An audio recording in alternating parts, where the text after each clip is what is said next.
Hybrid Eklavya model आवासीय विद्यालयों के माध्यम से जनजातीय समाज के बच्चों को गुणवत्तापूर्ण शिक्षा और बेहतर आवासीय सुविधाएं भी उपलब्ध कराई जा रही हैं। हमने खटीमा में बालिका छात्रावास के लिए 4 करोड़ रुपए स्वीकृत किए हैं, जबकि बाजपुर में 16 करोड़ रुपए से भी अधिक की लागत से स्कूल और छात्रावासों का निर्माण किया है। इसके अलावा गदरपुर में 100 बेड का बालक छात्रावास भी बन रहा है।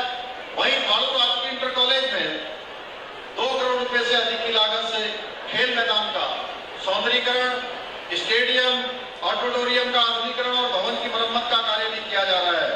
हमारी सरकार द्वारा जनजातीय समाज की माताओं और बहनों के उनके सशक्तिकरण के लिए भी आजीविका मिशन और बंधन केंद्रों के माध्यम से स्वरोजगार को बढ़ावा दिया जा रहा है, जिससे वो आत्मनिर्भर बन सके और स्वरोजगार और रोजगार अपना कर सके।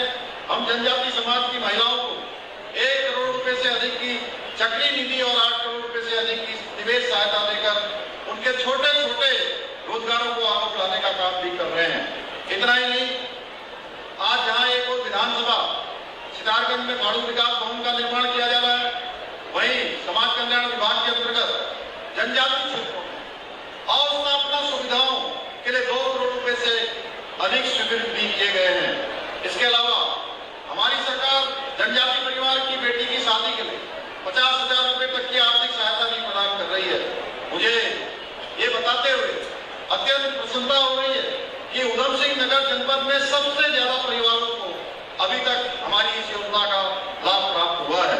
इसके साथ साथ जनजातीय शोध संस्थान, इसके लिए 1 करोड़ रुपए का कार्पस फंड भी स्थापित किया गया है, जिसमें साल भर अनेक प्रकार के शोध के कार्यक्रम हमारे जनजातीय समाज से जुड़े हुए उनको आगे बढ़ाने का काम होता है। हमने राज्य के 4 जनपदों में उधम सिंह नगर, देहरादून, पिथौरागढ़ और चमोली में जनजातीय क्षेत्रों के विकास को तेज करने के लिए अलग अलग जनजातीय कल्याण अधिकारियों की नियुक्ति भी की है। साथ ही जनजातीय युवक युवतियों को यूपीएससी, पीसीएस, आईआईटी और इसकी जैसी अनेक प्रतिष्ठित परीक्षाओं की तैयारी करने के लिए देहरादून में आदि लक्ष्य संस्थान की स्थापना भी की जा रही है। भाइयों बहनों, हमारी सरकार केवल योजनाओं को कागजों पर ही नहीं बनाती, बल्कि उन्हें धरातल पर उतार कर वास्तविक बदलाव लाने का काम भी करती है। हमारा स्पष्ट विजन है कि प्रत्येक जनजातीय परिवार की आंखों में आत्मसम्मान की चमक हो, उनके बच्चों के हाथों में उच्च शिक्षा की मसाल हो, युवाओं के पास रोजगार के अवसर हो और हमारा प्रत्येक सीमांत गांव विकास की मुख्य धारा से जुड़े। भाइयों बहनों, आज जब हमारी डबल इंजन की सरकार विकास की नई गाथा लिख रही है, तो मुझे वो दौर भी याद आ रहा है जब दशकों तक देश और प्रदेश में एक ही दल का शासन हुआ करता था, एक ही पार्टी की सरकार हुआ करती। और आप सबको पता है वो कौन सी सरकार थी, कौन सी पार्टी थी? वो वही पार्टी है जिन्होंने देश की आजादी के बाद एक 5 वर्षीय नहीं, 10 वर्षीय नहीं, लगातार 6 दशकों तक इस देश के अंदर शासन करने का काम किया है। वो पार्टी है कांग्रेस पार्टी।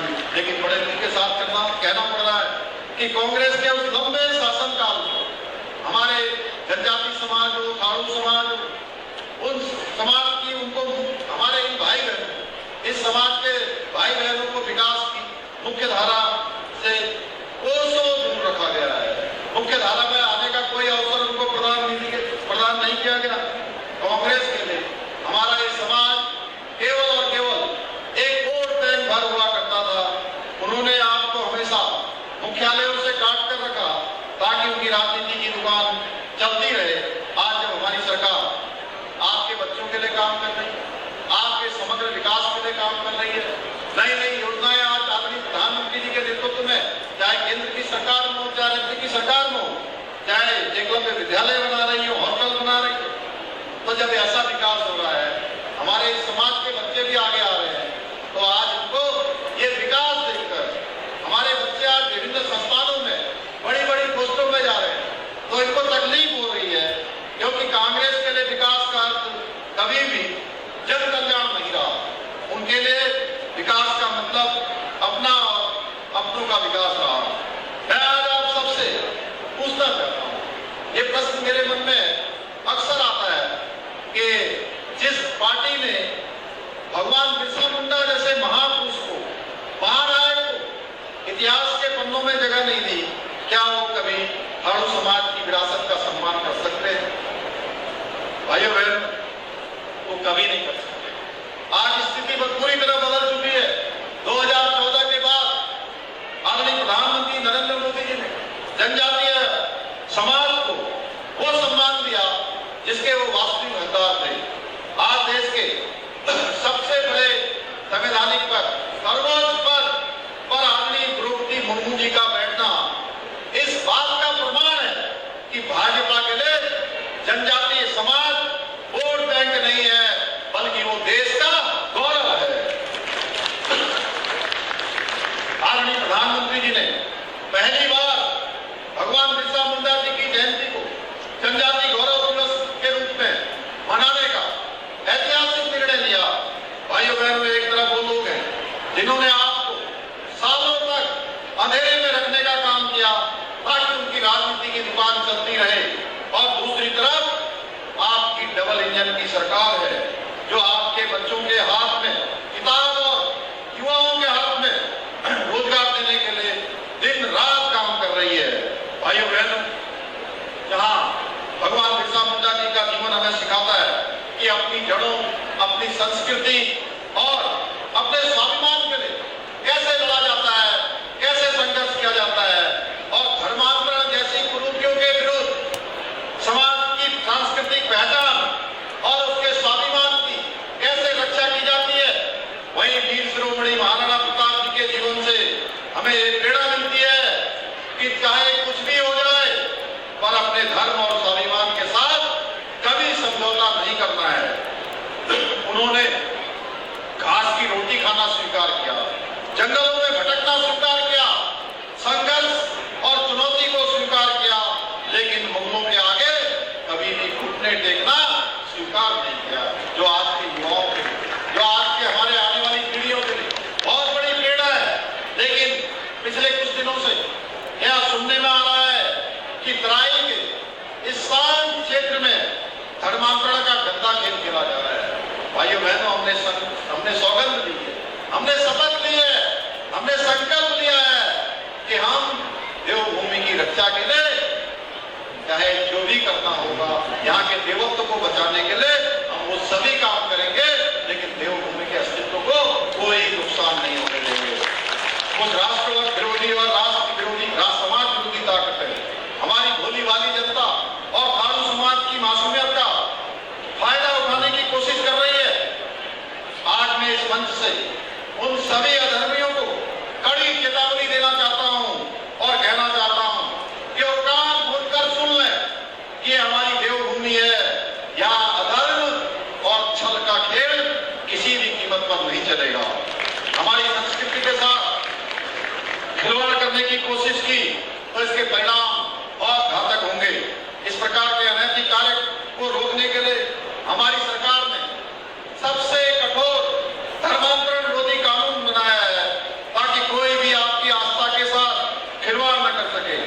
इसके साथ साथ हमने स्पष्ट किया है कि देवभूमि में लैंड जिहाद, लव जिहाद, थूक जिहाद जैसी दूषित और मुल्लावादी मानसिकताओं के लिए देवभूमि के अंदर कोई स्थान नहीं है। भाइयों बहनों, मैंने प्रशासन को भी स्पष्ट निर्देश दिए हैं कि नानक बताए प्रदेश का कोई भी कोना हो, जहां भी धर्मांतरण की शिकायत मिलेगी, वहां पर शासन के द्वारा, सरकार के द्वारा, प्रशासन के द्वारा, पुलिस के द्वारा कड़ी से कड़ी कार्रवाई की जाएगी।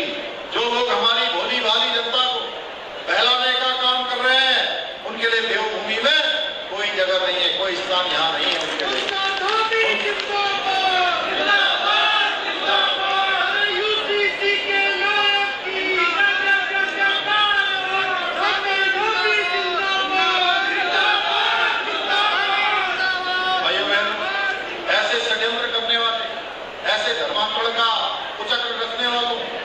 उनकी जगह देवभूमि में नहीं है, बल्कि उनकी जगह केवल और केवल सलाखों के पीछे है, जेल के अंदर है।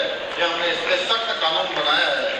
भाइयों, मैं आप लोगों से मैं यह भी कहना चाहता हूँ, जिस प्रकार वीर शिरोमणि महाराणा प्रताप जी ने कभी अपने धर्म से, अपने स्वाभिमान से, अपनी संस्कृति से समझौता नहीं किया, उसी प्रकार आपको भी इन धर्मांतरण करने वालों से सावधान रहना होगा और समाज को निरंतर जागृत करते रहने का काम आप सबको आज भी महाराणा प्रताप की जयंती के अवसर पर यहाँ से एक संकल्प लेकर जाना होगा।